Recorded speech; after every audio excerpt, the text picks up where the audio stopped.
Bonjour, loi de finances pour 2021 et actualité juridique et fiscale de l'année 2020. Taux réduit de l'IS, hausse du seuil du chiffre d'affaires. Pour bénéficier du taux réduit de 15% en deçà de 38 120 € de bénéfices, le seuil du chiffre d'affaires de l'entreprise doit être inférieur à 10 millions d'euros. Auparavant, ce seuil était de 7 630 000 €.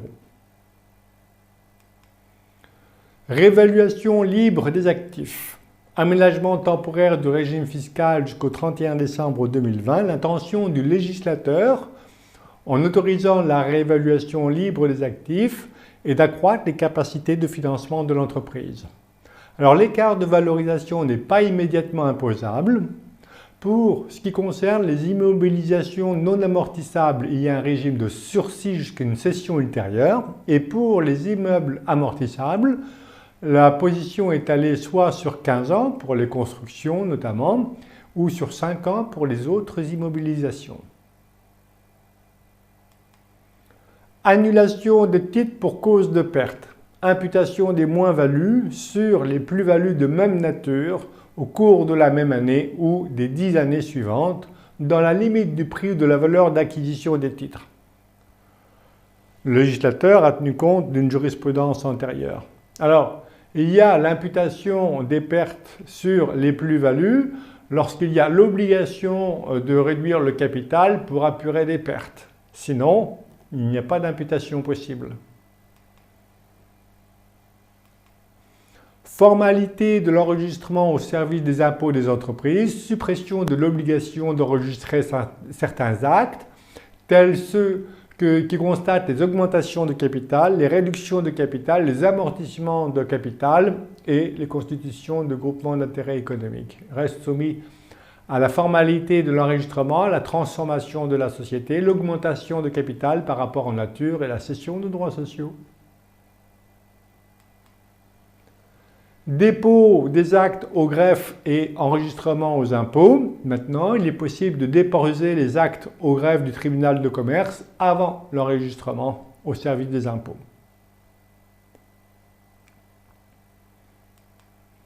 Plus-value professionnelle, BIC, BNC, BA, bénéfices agricoles et imposition des bénéfices. Suppression progressive du coefficient de majoration de 1,25% du bénéfice imposable pour non-adhésion à un organisme de gestion agréé, les OGA. Location meublée, cotisation sociale des indépendants, maintenant sont affiliés à la sécurité sociale des indépendants et donc soumis aux cotisations sociales, les exploitants de loueurs en meublé professionnel et les exploitants de location meublée saisonnière dont les recettes dépassent 23 000 €. Divorce et prestations compensatoires mixtes, à savoir un versement en capital et en rente. Le capital versé dans les 12 mois du divorce entraîne une réduction d'impôt.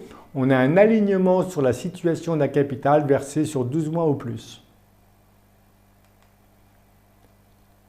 Pacte du trade, transmission de société et donation de la nue propriété. Attention à bien limiter dans les statuts les pouvoirs de l'usufruitier à l'affectation des bénéfices. Sinon, l'avantage du trade ne s'applique pas. Confirmation d'une jurisprudence désormais constante.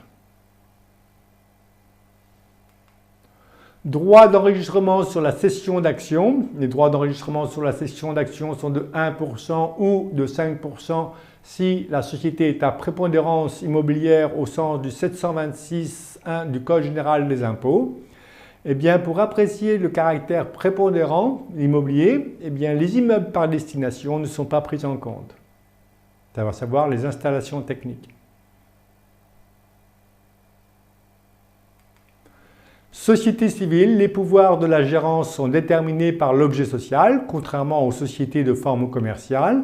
Ainsi, le gérant ne peut pas vendre un bien si l'objet social ne l'autorise pas. Par exemple, l'objet social, si c'est la détention d'un immeuble, le gérant ne peut pas vendre. Donc, soit il faut recueillir l'unanimité des associés, sauf clause contraire. Et à ce moment-là, eh bien, on se calque sur ce que disent les statuts. Transmission d'entreprise individuelle, les droits de mutation à titre gratuit sont déductibles du résultat. Garantie contre les changements de doctrine, la garantie ne s'applique pas en cas de montage artificiel qui constitue d'un abus de droit. Apport sous-évalué à société, ce n'est pas une libéralité taxable dès lors qu'il y a une contrepartie pour l'apporteur. Tel est le cas par exemple, s'il y a un apport certes sous-évalué, mais en contrepartie, ça permet à l'apporteur d'obtenir le contrôle d'un groupe. Si c'est qualifié de libéralité taxable, c'est à 60% entre étrangers. Pacte du travail, holding mixte et activité civile prépondérante. L'activité mixte est à la fois une activité opérationnelle et une activité civile. La prépondérance de l'activité professionnelle s'apprécie en considération d'un faisceau d'indices.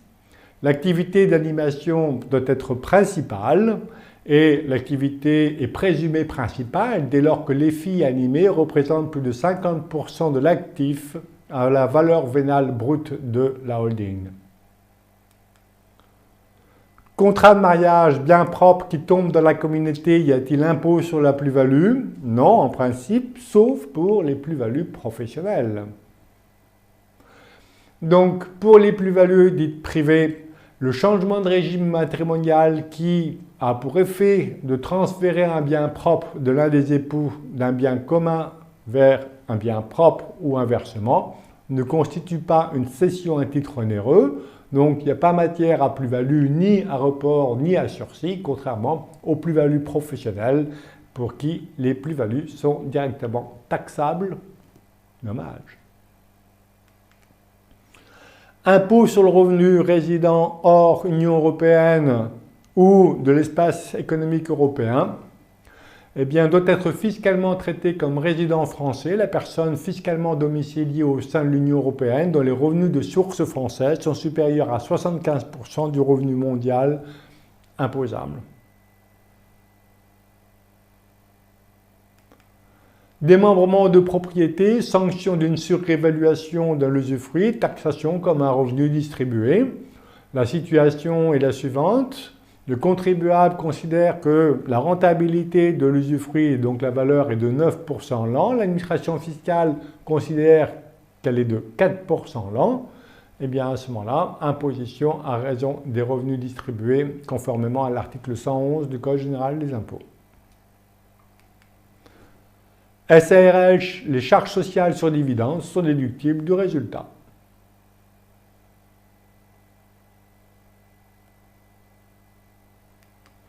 Pacte du travail, apport possible à plusieurs holdings, donc réponse ministérielle 3 septembre 2020. Il est possible d'apporter une holding dès lors qu'il y a eu la transmission au cours de l'engagement collectif de conservation et aussi durant l'engagement individuel de conservation à une holding dite du travail avec des contraintes. Il est possible donc d'apporter non pas à une holding mais à plusieurs holdings. Société civile, l'héritier non agréé a-t-il droit aux dividendes? Non. L'héritier non agréé en qualité d'associé n'a pas la qualité pour percevoir le dividende et il n'a droit qu'à la valeur des parts sociales. Plus-value des parts à la retraite d'une entreprise, d'une société à l'IS.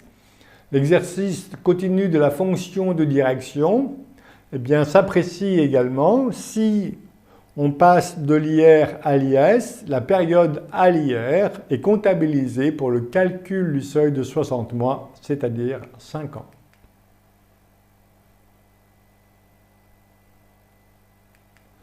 Droit de partage, pas de droit de partage en l'absence d'acte. Jurisprudence constante, c'est la théorie aussi du partage verbal, donc c'est Beaufip qui le dit. Donc pas d'acte, y compris pour la liquidation de la société, s'il vous plaît. Fonds de pérennité économique FPE et plus-value professionnelle, pas de sursis d'imposition pour l'apport de titres de participation. Je rappelle que le FPE est une structure juridique soumise à l'IS qui est chargée de détenir les participations qu'elle détient dans l'entreprise opérationnelle en vue d'en assurer le développement et la pérennité économique. Donc, il est urgent d'attendre pour recourir à un FPE parce qu'il n'y a que les inconvénients au plan civil et au plan fiscal. Au plan civil, eh bien, le FPE ne déroge pas à la règle de la réserve héréditaire. Et puis, au niveau fiscal, fiscalité de l'apport de l'entreprise, pas de sursis, pas de report. Donc, pas bon ça. Dons familiaux de sommes d'argent. En plus de l'abattement personnel de 100 000 €, il est ajouté un abattement de 100 000 €, mais les conditions sont tellement restrictives que le nouvel abattement supplémentaire de 100 000 est inapplicable. Concernant l'entreprise, eh bien, les conditions sont assez drastiques.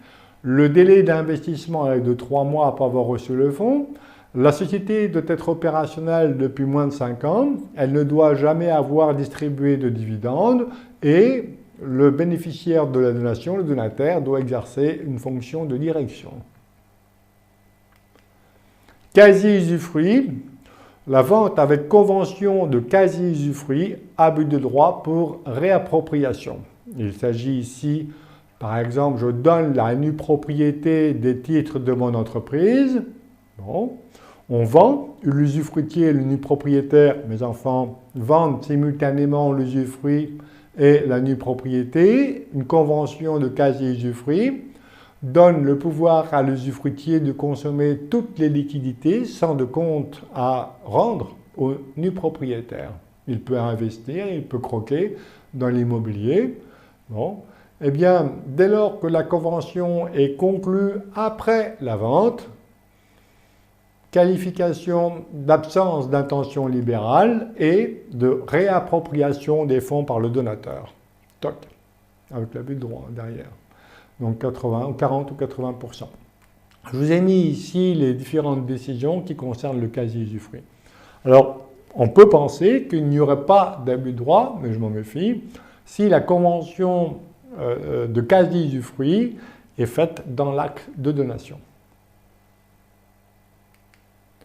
Apport à société par une personne morale, un apport sous-évalué est considéré et taxé comme une subvention.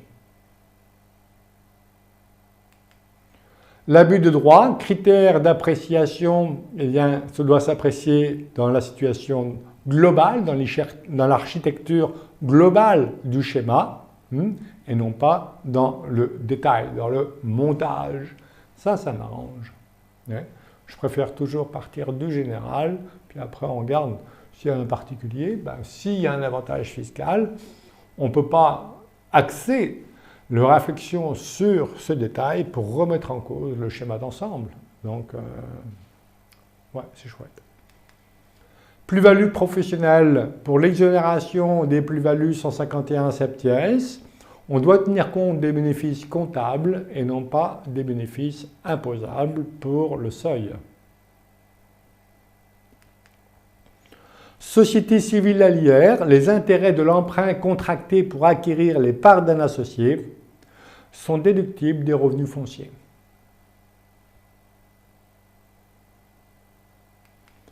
Plus-value professionnelle, report d'imposition 151 octies pour le conjoint non exploitant de l'apporteur. L'administration fiscale prétendait que seul le conjoint exploitant au sein de la société bénéficiaire de l'apport peut bénéficier du report d'imposition de la plus-value.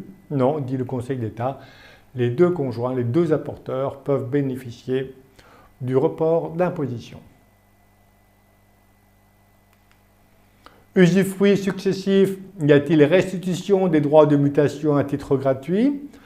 Voilà, si la situation est la suivante, on a un usufruit, premier usufruitier, deuxième usufruitier, et si l'usufruitier est plus jeune, donc y a-t-il une restitution de la différence des droits de mutation à titre gratuit due à la différence d'âge entre les deux usufruitiers?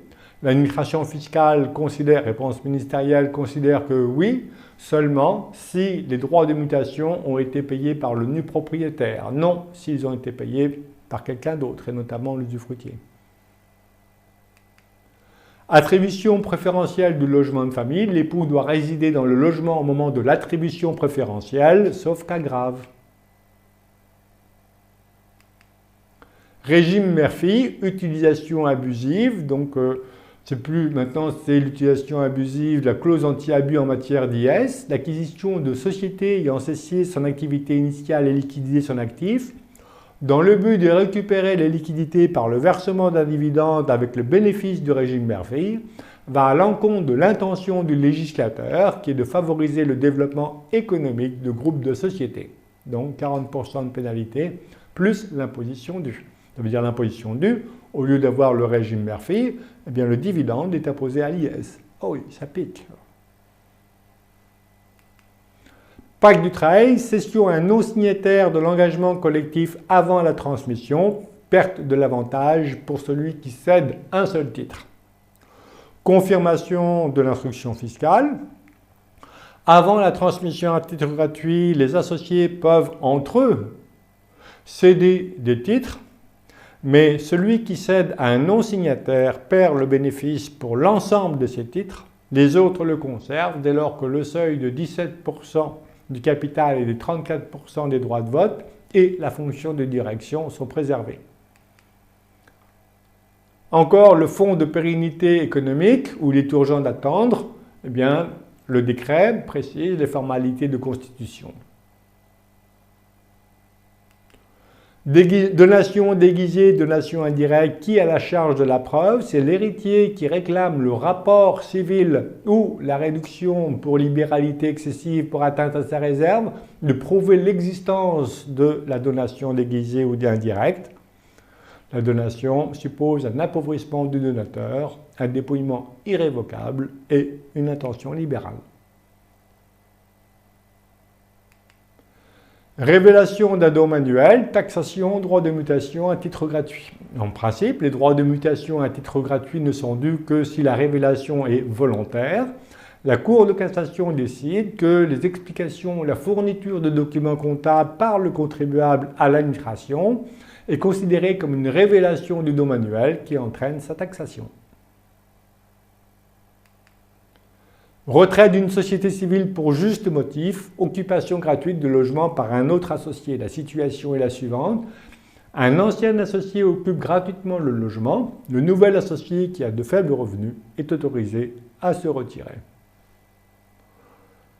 On peut, par des clauses statutaires, empêcher les pouvoirs souverains du juge, ici en l'occurrence également. C'est assez facile. On peut, par exemple, prévoir dans l'objet social la possibilité d'un commodat. Par exemple, un prêt gratuit.